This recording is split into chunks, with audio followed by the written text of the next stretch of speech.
Wacana duet pemersatu bangsa di Pilpres 2024 muncul untuk menghilangkan polarisasi masyarakat. Bahkan duet capres itu sempat dibahas ketika Ketua Umum Partai Nasdem Surya Paloh bertemu dengan Presiden Joko Widodo. Agar tidak terjadi lagi polarisasi di masyarakat, muncul wacana pasangan Pilpres bisa mengakhiri polarisasi dan menjadi pemersatu. Bahkan Partai Nasdem mengaku sudah membicarakan hal ini ke Presiden Joko Widodo dengan membawa sejumlah nama capres, di antaranya Anies Baswedan dan Ganjar Pranowo. Nasdem tak ingin pemilu bisa memecah belah bangsa dan tidak lagi terjadi polarisasi. Itulah yang impian kita bersama. Polarisasi itu hilang, kita mempersatukan. Itu saya niatkan. Dan saya nggak punya subjektivitas untuk apa. Kan saya bukan kandidat, kalau kita tahu itu. Kabarnya salah satu usulan komposisi itu datang Saya, juga, Pak. itu saya akui ini ya. Namun Sekjen PD Perjuangan Hasto Kristianto menilai pemersatu bangsa jangan dipersempit pada figur seseorang. PDIP menegaskan pemersatu bangsa adalah Pancasila. Pemersatu bangsa itu adalah Pancasila. Jangan dipersempit pada urusan figur. Pemersatu bangsa terbukti Pancasila karena Yugoslavia itu terbukti pecah menjadi beberapa negara karena dulu Bung Karno dan Presiden Tito ketika berdialog tentang legasi apa bagi bangsanya masing-masing, Bung Karno mengatakan Pancasila itu adalah pemersatu. Meski sejumlah nama capres sudah muncul, PD Perjuangan tetap satu sikap. Keputusan ada di tangan Sang Ketua Umum Megawati Soekarno Putri. Tim Liputan Kompas TV. Partai politik concern agar tidak terjadi polarisasi masyarakat saat Pilpres nanti. Di tengah sudah munculnya sejumlah nama capres, sehingga muncul wacana duet yang dianggap bisa menyatukan warga. Kita bahas bersama dengan Ketua DPP Partai Nasdem Taufikul Hadi dan pengamat politik CSIS Arya Fernandes. Selamat sore Bapak-Bapak. Selamat sore, Cindy. Baik, Pak Taufik sudah bergabung bersama kami? Sudah, saya sudah bergabung ini. Pak Taufik, soal duet pemersatu bangsa, Nasdem muncul nih namanya Anies Baswedan dan Ganjar Pranowo. Kenapa dua nama ini yang disebut sebagai duet pemersatu bangsa? Jangan lupa di sana juga ada Pak Andika. Tapi yang disebut sebagai duet pemersatu bangsa adalah Anies Baswedan dan Ganjar Pranowo oleh Nasdem. Kenapa cuma ini? Saya kira tidak ada stressing pada hal tersebut, tetapi kami ketiga-tiganya adalah memiliki nilai tersendiri dalam spektrum politik Indonesia karena dia adalah platformnya sama, tetapi menurut saya ada stressing tertentu. Ya. Maka mereka mewakili simpulnya, karena itu disebut sebagai mewakili persatuan bangsa. Simbol-simbol apa sampai dianggap mempersatukan bangsa? Begini, saya ingin mengatakan bahwa di Indonesia sesungguhnya adalah sudah selesai pada persoalan ideologis. Kita adalah pemersatunya adalah Pancasila. Itulah tidak ada tawar-menawar lagi. Jadi semua partai politik itulah basisnya. Cuman kan ada platformnya yang berbeda. Partai-partai memiliki platform yang berbeda, cara berkomunikasi yang berbeda.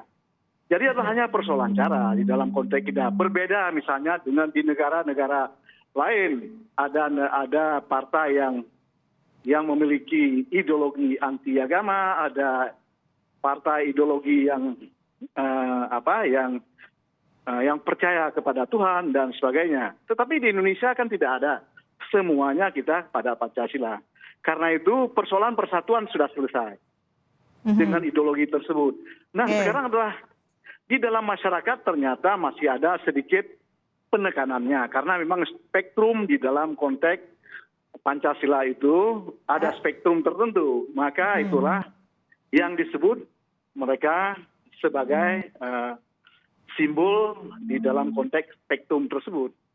Oke, spektrum apa yang ini supaya lebih detail lagi supaya masyarakat paham, karena disebut sebagai duet pemersatu bangsa. Ganjar Pranowo mewakili spektrum apa, Anies Baswedan mewakili spektrum apa sampai bisa disebut sebagai pemersatu bangsa? Jadi kalau misalnya seperti Pak Anies ini adalah dia seorang nasionalis, ya. Kemudian dicitrakan sedikit lebih agamis, di dalam konteks.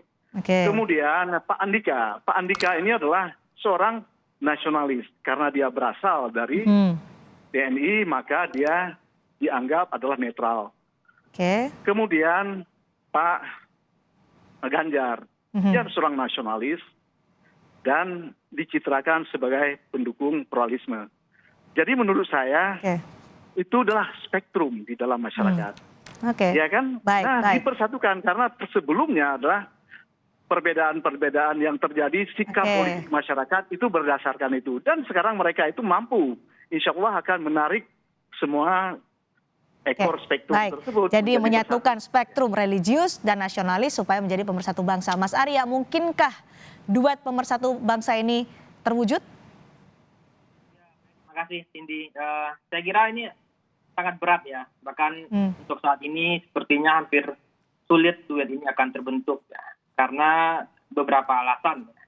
Alasan yang pertama saya kira adalah soal komposisi pasangan. Ya. Siapa yang berada di nomor satu? Apakah misalnya Anies atau apakah Ganjar ya? Karena kalau kita lihat jarak suara antara dua nama ini, kalau misalnya dikerucutkan ke 3 atau dua calon, itu semakin mengecil atau mendekat gitu ya. Jadi memutuskan siapa yang akan di RI 1 atau RI 2 itu akan berat sekali. Alasan kedua saya kira adalah bagaimana penerimaan partai-partai koalisi. Ya. Oke. Partai-partai mana atau gabungan partai mana yang akan mengusungkan ini. Kita harus ingat juga bahwa tentu Nasdem tidak bisa mengusung sendiri Ya. karena tidak cukup kursi sehingga harus berkoalisi. Dan ketika berkoalisi tentu tidak mudah juga ini diterima oleh partai-partai lain. Karena ada mungkin perbedaan platform, perbedaan preferensi politik, ya, atau dalam bahasa PDIP perbedaan ideologi gitu ya. Nah, yang ketiga saya kira adalah soal ini kan kalau kita lihat dalam pencapresan ini kan pengantinnya itu di capresnya ya, atau cawapresnya. Sekarang pertanyaannya adalah apakah Pak Anies atau Pak Ganjar bersedia untuk dipasangkan atau tidak ya. Nah, jadi dengan 3 hal seperti itu, belum lagi soal komposisi pasangan partai pendukung, saya melihat ini hampir sulit diwujudkan, bahkan nyaris mustahil ya untuk saat ini ya. Nyaris mustahil Gitu. menurut Anda, meskipun dua-duanya Anies atau Ganjar saat ini kan belum ada yang memunculkan sebagai bakal capres dari partai. Kalau Ganjar kan meskipun kader PDI tapi PDIP juga belum mengeluarkan nama Ganjar sebagai baca pres. Hanya Partai Nasdem yang mengeluarkan 2 nama ini sebagai baca pres. Ya, ini kan 2 tokoh yang saling berkompetisi ya. Mereka dengan latar belakang yang relatif sama ya, sebagai kepala daerah, punya basis yang kuat juga di provinsi masing-masing ya, Pak Ganjar di Jawa Tengah, Pak Anies di Jakarta. Sejak lama, sejak 1 tahun terakhir itu memang terlihat memang 2 tokoh ini saling berkompetisi. Dan mereka juga melakukan manuver-manuver ke partai politik untuk mendapatkan dukungan gitu ya. Persoalannya sekarang adalah tentu bagi Pak Ganjar sendiri, menurut saya opsi paling skenario optimis bagi beliau itu diusung oleh PDI Perjuangan ya. Dan apalagi ketika misalnya muncul pernyataan atau muncul usulan dari jumlah partai politik untuk mengusung Pak Ganjar, beliau tetap tidak memberikan respon yang positif ya, bahkan mengatakan akan tetap berada di Perjuangan. Oke. Nah, ini tentu sulit juga. Kemudian sebagai usulan tentu itu sah saja ya. Tapi dari sisi realisasi saya kira akan berat sekali ya. Baik. Terutama dari sisi internal kedua tokoh ini bagaimana menerimanya, apalagi di sisi eksternal komposisi partai pendukung gitu. Pak Taufik, mustahil untuk terwujud duet Anies Ganjar. Kami kan sebagai pelaku, karena di dalam partai politik, kami sudah melihat segala sesuatu. Oke. Dan bagi kami adalah optimis, tidak ada masalahnya. Kami menyadari apa yang dirasakan oleh masyarakat. Oke. Dua-duanya berkompetisi, Pak Taufik. Dua-duanya berkompetisi artinya sama-sama bisa sebagai capres. Mungkin untuk menentukan siapa capres, cawapres susah. Partai politik di belakangnya juga menjadi kendala. Apa yang membuat Nasdem dan Pak Taufik optimis bisa terjadi atau terwujud? Wisdom dalam bangsa kita. Ya kan? Jadi coba lihat misalnya ketika Pak Jokowi menjadi wali kota Solo pertama. dia didukung oleh PDIP, oleh PKS dan PAN di akar rumput. Dia tidak ada masalahnya. Karena itu menurut saya menyadari, kami memahami persoalan-persoalan seperti itu. Oke. Ada wisdom di akar rumput kita. Jadi Mas menurut Arya. saya itu adalah bukan hal. Mas Arya, wisdom cukupkah hanya dengan berbekal wisdom untuk menyatukan dua orang ini? Ya, itu salah satu salah satu pandangan yang optimistik ya.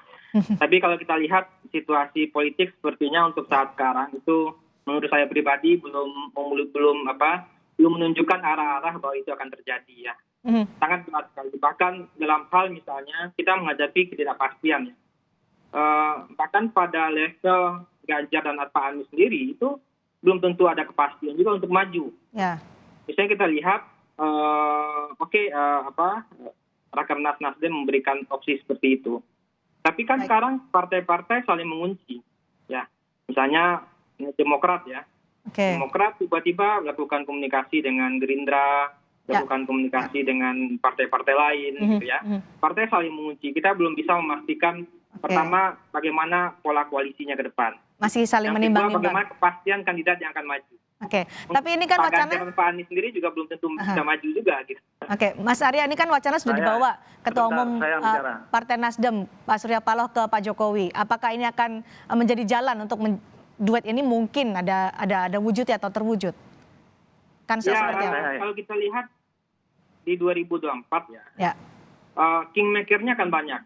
Jadi tidak hanya presiden yang akan mempengaruhi peta politik ke depan, tapi tentu ketua umum partai juga. Nah, selain ketua umum tentu ada mantan-mantan presiden, mantan wakil presiden, dunia usaha gitu ya, dan tentu juga publik ya. Jadi aktornya akan banyak ya ke depan. Jadi selain ke Pak Jokowi akan dibawa kemana lagi wacana duet pemersatu bangsa ini, Pak Taufik? Sebentar, ini saya jawab dulu sedikit ya. Ya, silakan. Saya ingin mengatakan bahwa itulah perspektifnya demikian sedemikian pesimis, ya kan? Pesimistik. Dengan mengatakan bahwasanya partai-partai politik sudah saling mengunci. Di dalam pemahaman kami bahwa justru partai-partai politik adalah memberikan posisi masing-masing. Jadi seperti membuka kunci apa yang harus kita lakukan berikutnya. Jadi bukan saling mengunci. Jadi kan itu adalah perspektif. Yang kemudian adalah pengamat mengatakan bahwa itulah mengunci. Padahal di dalam pemahaman kami adalah masing-masing partai politik dia telah mendudukkan dirinya masing-masing. Bagaimana kemudian kita bersikap. Nanti akan terjadi kristalisasi pasti. Tidak ada masalahnya. Jadi kami tidak pernah melihat ada pesimisme di dalam konteks ini. Ya. Nasdem masih akan optimis mewujudkan duet pemersatu bangsa meskipun tadi dianggap oleh Mas Arya masih banyak sekali kendalanya. Terima kasih. Sama saya jangan kemudian menekankan kami yang melakukan Pak Taufik. tersebut. Ya. Terima kasih Pak Taufik, terima kasih juga Mas Arya Sama-sama. Fernandes sudah berbagi pandangan di Kompas Petang hari ini. Terima kasih.